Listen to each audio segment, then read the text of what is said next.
Student affairs at Savannah State University have recently adopted a new dress code. I caught up with Dean of Students, Ms. Bonita Bradley, and asked her just how important this is to students. The university dress code is the opportunity for students to practice their professional attire so that they can be prepared for the workforce. It also provides an opportunity for visitors to see our students here being professionals on campus while they're here. Lots of donors come on campus, such as Mr. Jepson, so we want to make sure that he's seeing a good quality product here. Students from Achievers of Today and Tomorrow started our Dress for Success Wednesday. That was another showcase for students to show off their professional attire. It's important for students. We want them to be able to practice while they're here at the institution for the workforce so that they can make a smooth transition. For some students, it's important because we want to make sure that students know that this is the place where they are training to be those professionals. We want to make sure that those students who aren't participating in the dress code, just a little nudge to get them on board. Again, we want to make sure they're building their wardrobe so that once they leave this place and into the workforce, they won't have the stress of looking for those clothes. They'll already have them. Student Affairs is asking that the campus participate in such days for a great reward may be at hand. Plus, if you have any questions or concerns, you can come to room 247 located right here in King Frazier. I'm Christopher Boggs for WBKT, The Plug Action News. Coming up on The Plug Action News, financial aid advisors speak with students on how to grant access into their future. Next on WBKT. It's a beautiful day here on the campus of Savannah State University. What started out as Georgia State Industrial College for Colored Youth has now expounded into a bountiful university.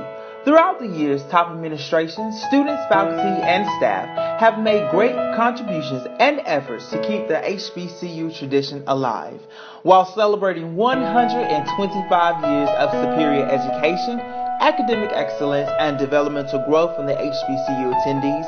This fine institution gives nourishment to those near and far. Knowing your history from whence one has come is important, but living within it speaks volumes above all measures. This is not only the beginning, but a continuous effort for our university to continue to prosper. Our legacy, your foundation. They say financial aid is one of the most important tools a student needs to matriculate through college.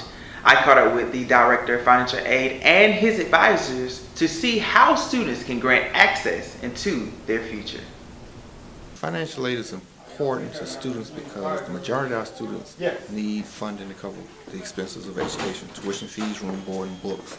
And that's where the federal government and state funds come in to help those students. Today, financial aid partnered with the Center of Academic Success to host for students. About 800 emails were sent out to the faculty, staff, and students to attend a workshop that would help them better understand the process of financial aid, as well as how to apply for scholarships and how to maintain keeping their financial aid all together.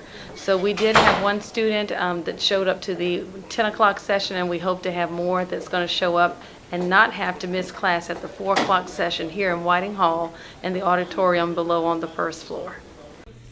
Mr. Corinthian elaborates more to the student on how he can be proactive by applying for those scholarships. Because if you look like everyone else, they're gonna, oh, we've seen this before, and you don't have to go Tyler Perry on it. You can make it real, okay? Don't just say, well, every day I get up, and don't do that, all right? Just be authentic, but make yourself stand out from the rest of them. After speaking with financial aid advisors located right here in the James A. Coastal Building, if students have any questions or concerns about financial aid, they can go to room 213.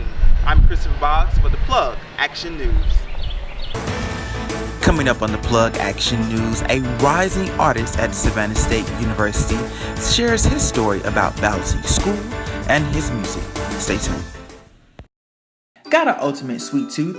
Can't make up your mind of what you want to choose? Well, make your way down to Baker's Pride, the best bakery in town. From cupcakes to cookies to mouth-watering pies, Baker's Pride will keep a smile right by your side. If you can't come on four wheels, well, come on two. Come through the drive-thru and they'll see you through. Baker's Pride, located 840 Easter Wind Drive, Savannah, Georgia. now in high definition. You're watching WBKT, The Plug Action News. One student is making his mark at Savannah State University. No, not only just as a scholar, but as an upcoming artist as well. Hugo, a freshman from Atlanta, Georgia, is proving that he has quite some essential skills.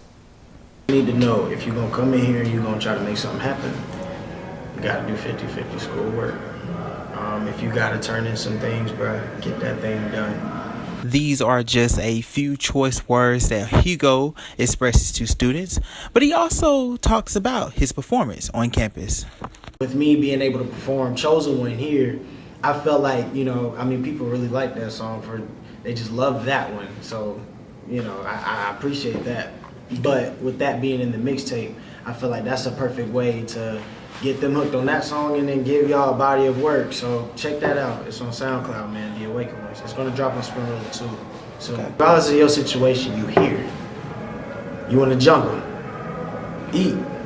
If you're going to do that, you got to do it their way and your way. Because your way coming. That's all I can say about the school and the music effect, man. Because at first it was just 60-40 as far as music in school. I'm really giving myself probably too much credit to the 40. I'm not even gonna lie, but I'm still here. You know what I'm saying? I didn't fall completely off.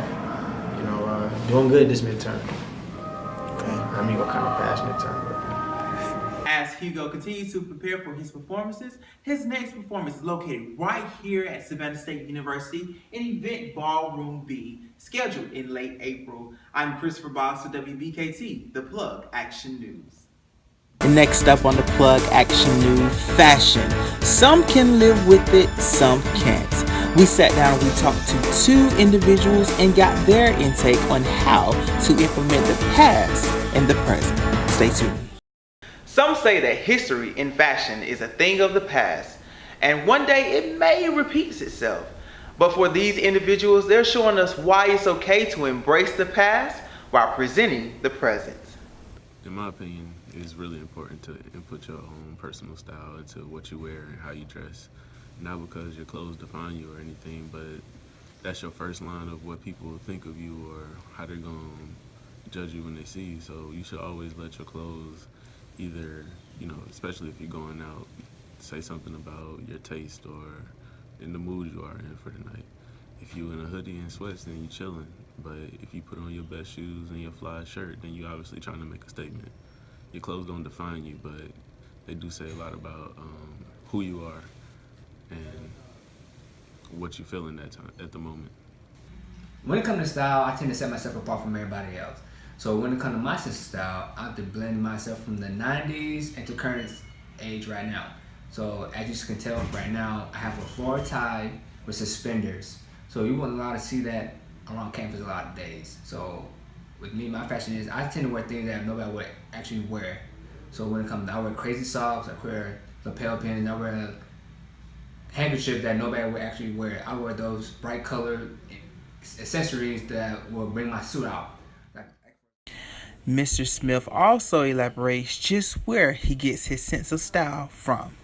When it comes to the fashion from the past, I would like to say that I got my sense of style from my father because he's also a pastor. And with him growing up, I always idolized what he would wear to church. So he would always wear a three-piece suit. It didn't matter what color it was. Sometimes he would go out and be bold and wear a brown colored suit, which is not acceptable in the business world, but he wears something brown, blue, gray, and sometimes on Easter he wear an off-white suit with the brighter colors to bring himself out because he's a dark-skinned man. So I kind of incorporated that in my sense of style, so I kind of learned from him. As students implement their fashion, whether it's through an old school chain or an old school shirt, they'll make sure the past presents itself in the present. I'm Christopher Boggs for WBKT, The Plug Action News. I'm Christopher Boggs signing off for WBKT, The Plug Action News.